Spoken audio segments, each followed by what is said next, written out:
Hello, and thank you for tuning in to Wellness Today. My name is Lisa Marie Tersini. I am the founder and owner of a company called Inspiring Wellness Solutions and the host of today's show. I am so happy to share with you that I have two fabulous women here today that are going to speak to us about how they will help you be happy and well through their natural wellness programs. My first guest is Judith Prest from Spirit Wind Studios, located in Duanesburg, New York. Judith has her master's in social work. She is a poet, a photographer, a mixed media expert, an expressive artist.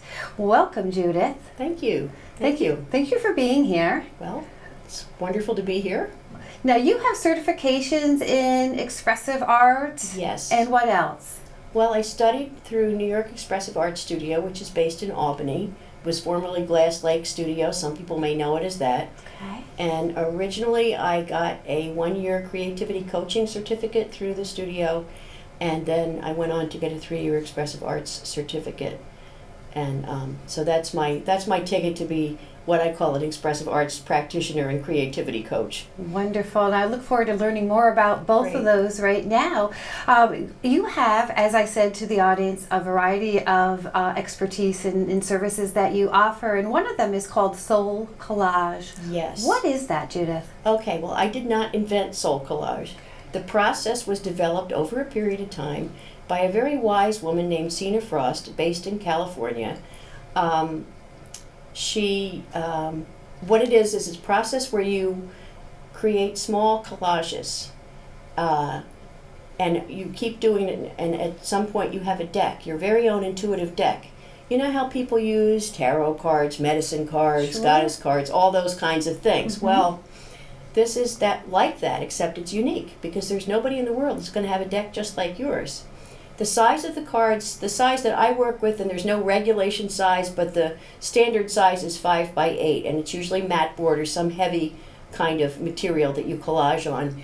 And that's the 5 by 8 sizes because that's about the largest size you can have and still get a deck that you can work with. Sure. And believe me, it gets a little heavy. I have over 200 cards, and I've expanded to my third container. It's a big cloth bag, and it's very heavy.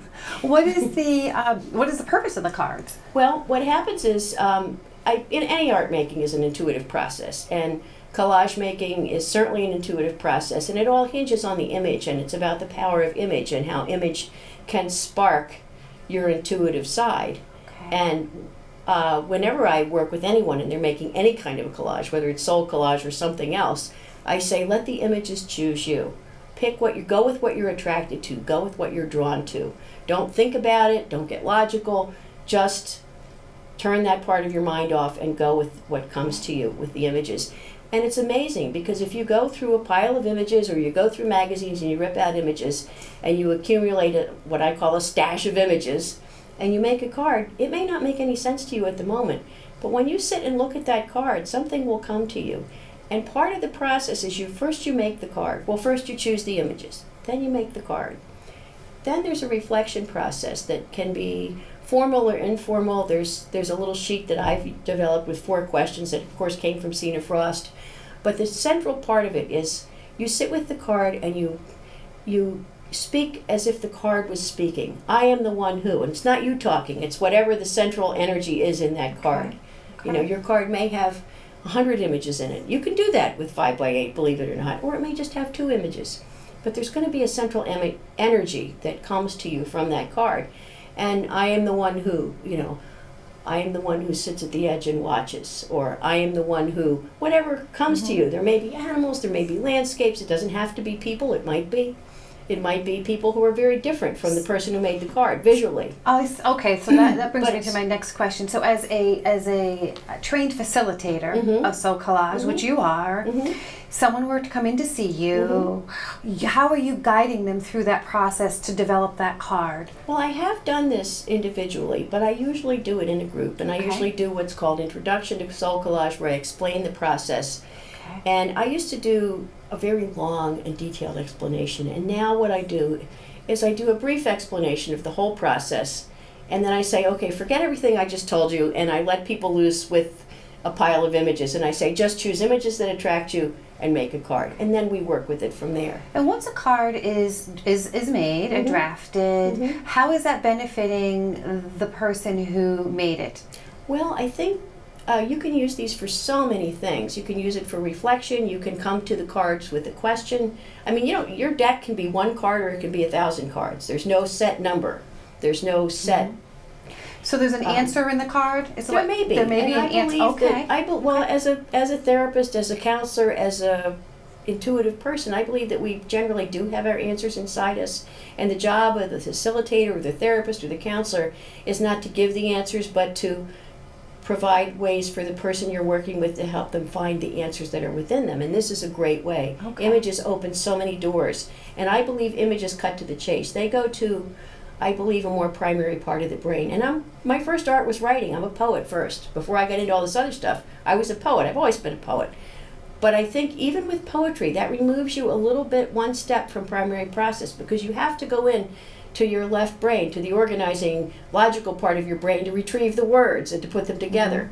Whereas when you're working with images, or you're working with paint, or you're working with movement or making sound, that's very primary, and it's body-based, really. It's based on your 5 senses. And that's where, that's the beauty of this work, I think, is it's very, very completely creative, completely intuitive.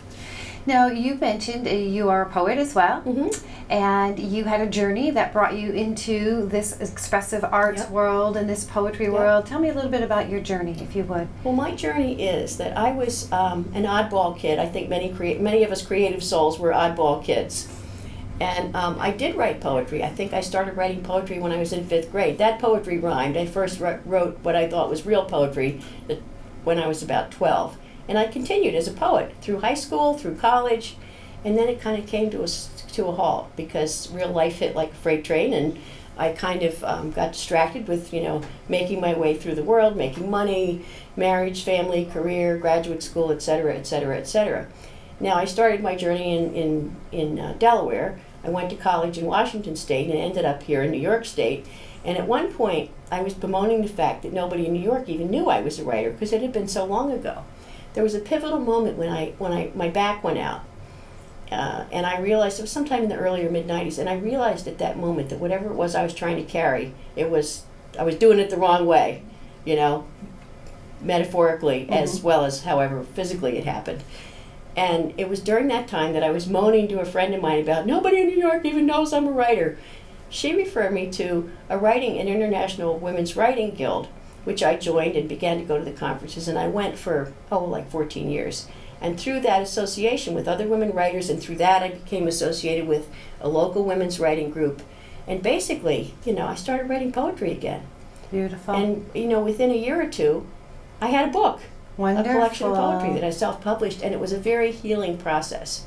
Along with that, I've had some, like many people, everybody has something to recover from or something to heal from, and I've had some long-term issues that I've been working with for a long time, and I will say that the writing has been a real key element in my healing process. What generated you to decide to take that personal healing for yourself and move it to the masses, to expand it to other people? Well, I think in my role as a social worker, and my job at that time, my job for 26 years was I was a school social worker, and I did a lot of prevention work. I did a lot of work with kids and training them to work with younger kids. I taught a class called Peer Leadership that was really I called it really Human Relations 101. And actually, the high school kids who took the class, I think, got the most out of it. Certainly the elementary school kids I trained them to work with got a lot out of the program. But it was really those high school kids who I had for a whole semester, and I was able to choose those kids, and I didn't just choose the stars, I chose a cross-section. But anyway, the writing happened while I was doing that, and I began to infuse the writing and the creativity stuff into my class. I was fortunate in that, my program that I worked for, we developed the curriculum and we tinkered with it constantly, so it was a fluid thing. It wasn't a set curriculum. So I could inject new things as they came along, and that's what I did. And I began to get interested in doing training and, well, not training, but workshops and classes with other people. So I started doing writing and creativity workshops on the side. And that's where I realized what my real work was. And somewhere along the way I saw a flyer or a poster about expressive arts, and I really did not think of myself as a visual artist. If you asked me 10 years ago, was I a visual artist? I'd go, huh? But I got involved in that, and because I had begun to create collages. It started by putting an image I liked it was images. It started by putting an image I liked on the cover of one of my journals. Then pretty soon I was collaging the covers of my journals, and then the collages escaped off the covers of the journals, and I started making collages. And so that was the beginning of my writing and art. You teach classes, and you hold workshops, and you are a facilitator for Soul Collage and many other aspects. So what are some of the benefits someone might receive from working with you in any one of those areas? Well, I come from the philosophy that every human being on this earth is creative. It's our birthright as humans. It's not a special thing. There's not a special class of artists and writers who belong over there. It's all of us. It's part of being human. I think what has happened in this culture is that the creative arts have not been as recognized as they are in some other cultures. And so it's put in this special place. But really, it's in all of us. And really, I'm kind of like a missionary that way. Love it. About helping people jumpstart their creativity and discover it, because I think it's part of any healing. One of the things I do now, I retired from my school social work job 5 years ago, but one thing I've been doing for that whole time is working 1 day a week in an addiction treatment program doing expressive arts groups. And that's about to expand briefly because I just got a grant from the Institute for Poetic Medicine to do a special poetry program, which will bring me opportunities to work even more intensively with those clients. And I'm really passionate about bringing creativity, writing, art, collage, whatever, to underserved populations. Yeah, empowerment. People are receiving empowerment through these programs. Exactly. Speaking their voice through their creativity. Finding their voice, owning their voice, and voice can be a lot of things. It can be movement, it can be sound, it can be visual art, it can be writing. It can be a lot of things. Allowing them to be who they are. Yeah, exactly. Beautiful, wonderful. Exactly. If you would show the audience a few of the items that you brought here. Okay. So start with my books. I have currently 4 books. Let's see. Wild Women's Scrapbook is my first chapbook in 2004. And my second chapbook was The Geography of Loss. In 2006. These I did myself on what I call the Office Max press, meaning I did it on my computer and took it to Office Max and had it copied, stapled, and folded. Okay. My more professional looking books are, my first one came out in 1998, and this is the one that was the beginning of my writing journey. It's called Sailing on Spirit Wind, and it's a lot about my healing process. It's a lot about some of the things I've gone through in life, and also a lot about my connection with nature. That comes through in all my writing. It's always there. And these are all poetry, correct? These are all poetry. Yes. This one actually is poetry and a few essays because I was just getting started back into poetry. But it's mostly poetry, and everything else is all poetry. This is the most recent one, which is 2011, Late Day Light. Again, a collection of poetry, and I am working on another collection which is going to be printed in color because it's going to feature some of my best color nature photographs along with some of my best nature poems. Judith, if someone would like to purchase one of these books, how do they do that? Well, they can contact me on Facebook via message, Judith Prest, or through Spirit Wind Studio. I have 2 Facebook pages, a Judith Prest page and a Spirit Wind Studio page. Okay. I also have a website, which I have to look at my, oops, it's not on here. Okay. It's spiritwindstudio.net. It's www.spiritwindstudio.net. Right. Yes. Okay. And that's another way to contact me. But I would say probably Facebook or email would be the better way. jeprest@aol.com is my email. Okay, great. So that's how you can find me. Thank you so much for the work that you're doing. Thank it you, is beautiful, warm, and touching, and I do hope people reach out to you. Well, thank you. You're welcome. If you would like more information about Judith and the work she does, go online to spiritwindstudio.net.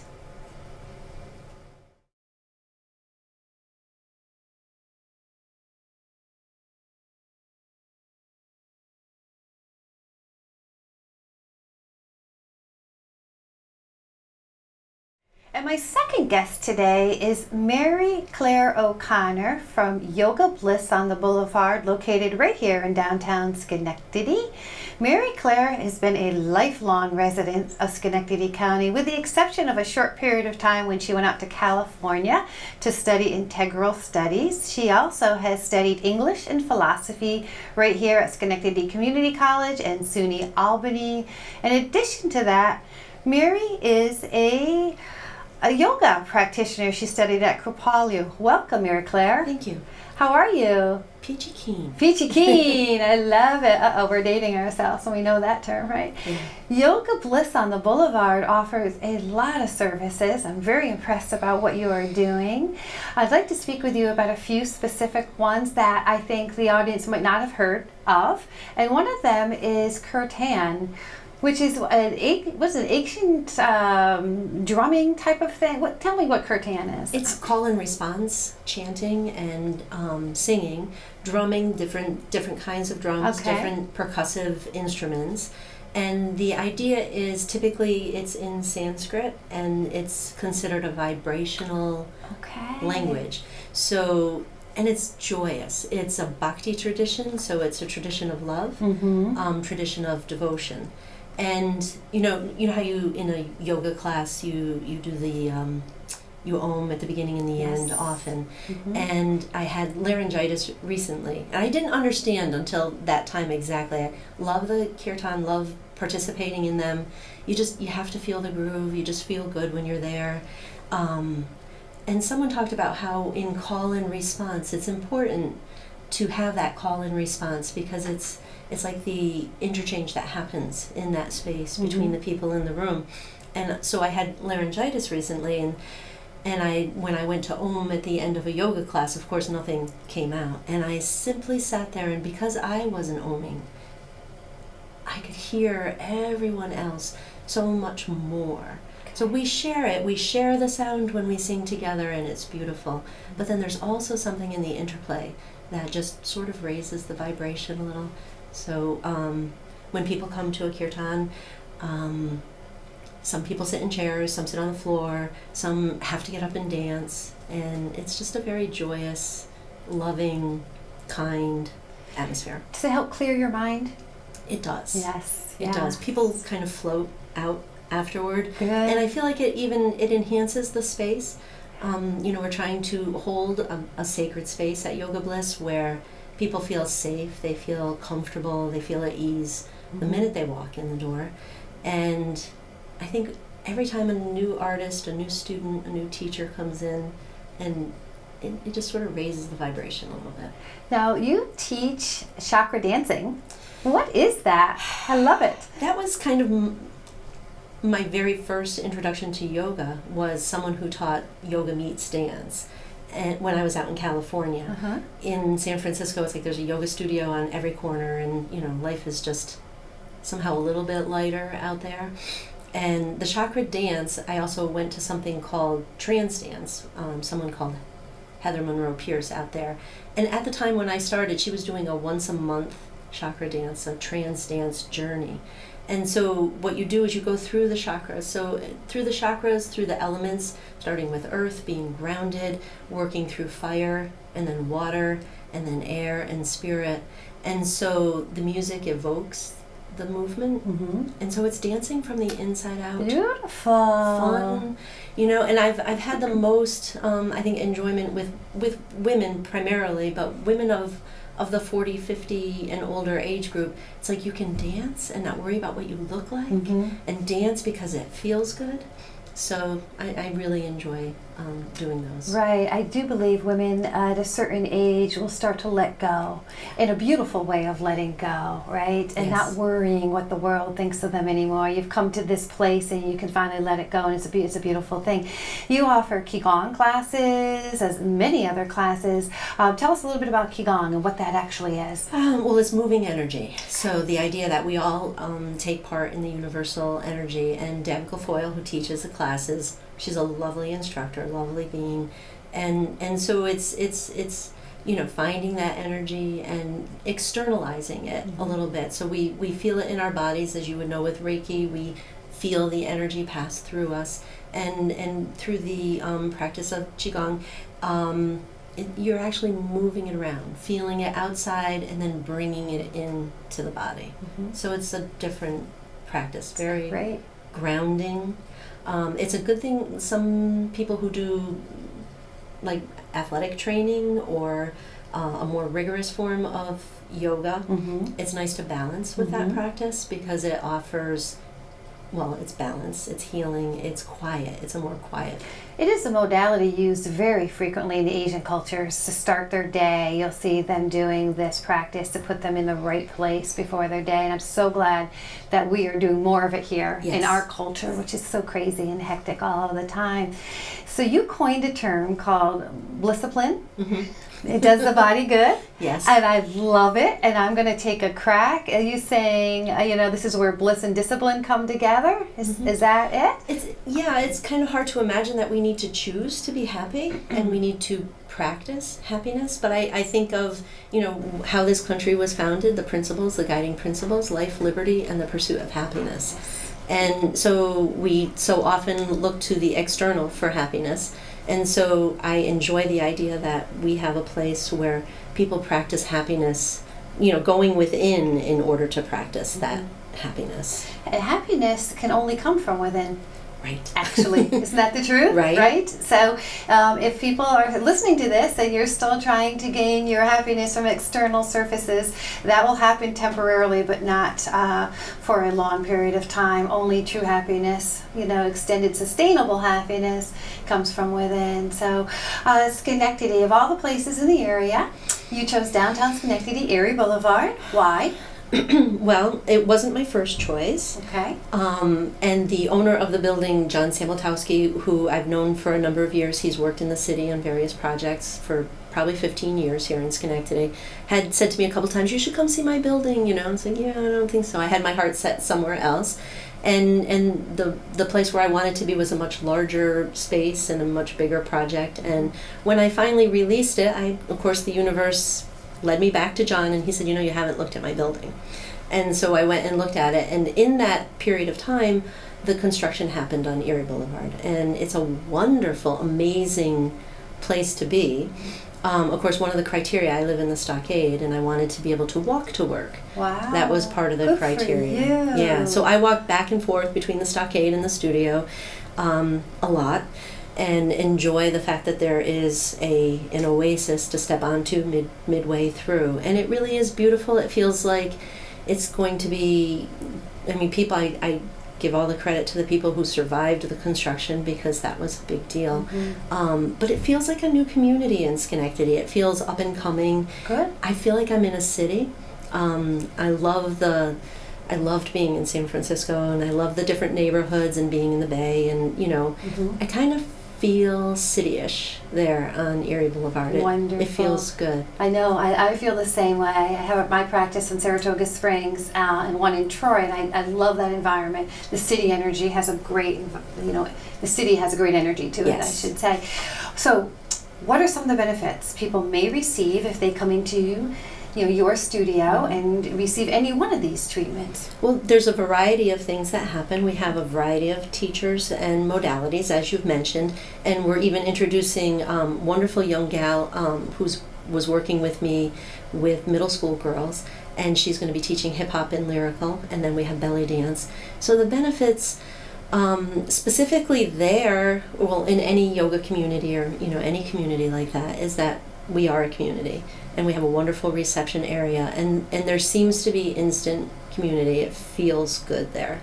So, of course, the physical body, it enhances digestion, the ability to sleep, to concentrate, memory, balance, all kinds of different things. Wonderful.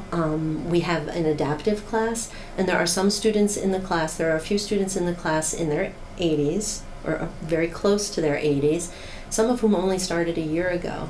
And they started in the chair, wouldn't have dreamed of being on the floor. But over time, and of course we have a wonderful instructor, Kathleen McDermott, just makes me cry. It's beautiful. She's so excited about everyone's progress. Mhm. And so I think with all of our instructors, it's the care that goes in. Right. It's precious. Oh, I'm it's so silly. precious. No, Yeah, I haven't done I this in a think, while. It's like, it just feels so good to be there. And so, everyone who comes in, it's like they feel a little calmer when they leave and a little more at peace. And it's humbling to be there and to be part. And isn't that all of what we're doing? Is our goals, our missions are to help other people Right. find healing and peace. It's beautiful. Thank you so much Thank for you. what you are doing. I love it. Thank you. If you would like more information about Mary Claire and the work she does, go online to yogablissboulevard.com. Thank you, Mary. Thank you.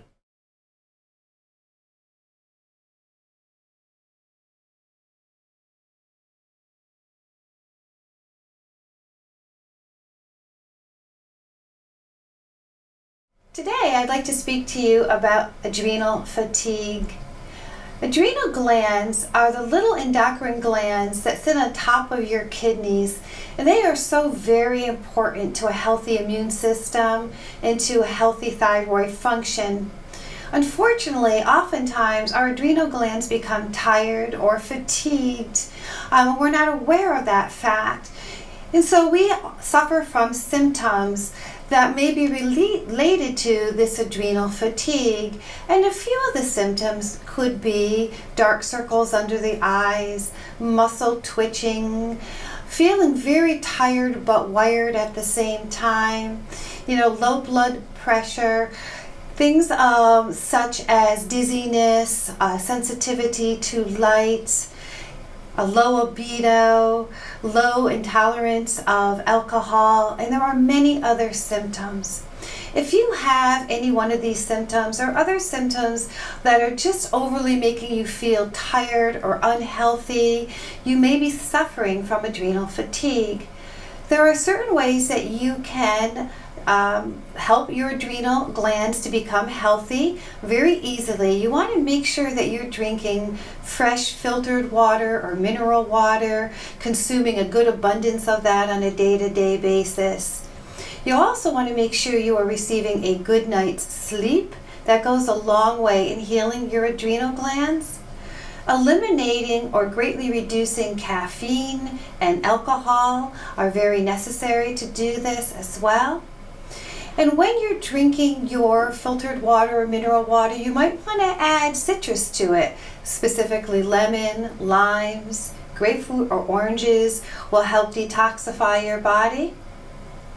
Another thing you want to be conscious of is eating a clean diet. So eating organic fruits and vegetables, beans, legumes, all healthy organic foods and grains as well. And if you're inclined to eat animal protein, you want to eat very clean animal protein, meaning not processed, but organic, natural animal protein if you're inclined to eat that at all. If you do feel that you might have adrenal fatigue, it is very important that you address that issue, as they are very important to a healthy immune system. So I feel that what you would want to do is reach out to me as a health counselor. I will ask you a series of questions to determine if that might be going on within your body, or to reach out to your healthcare practitioner. Again, take some of those simple measures to avoid having adrenal fatigue, but if you do feel you already have it, please reach out to me, Lisa Marie Tersini, at 518-292-8767, or reach out to your healthcare provider and discuss it with him or her. We certainly do not want you to go from adrenal fatigue into adrenal failure, which can be life-threatening. Thank you. Thank you for watching Tune Into Wellness today. I do hope you found my guests to be informative and inspirational, and I do encourage you to reach out to them with any questions you may have. Until next time, be happy and be healthy. Take care now.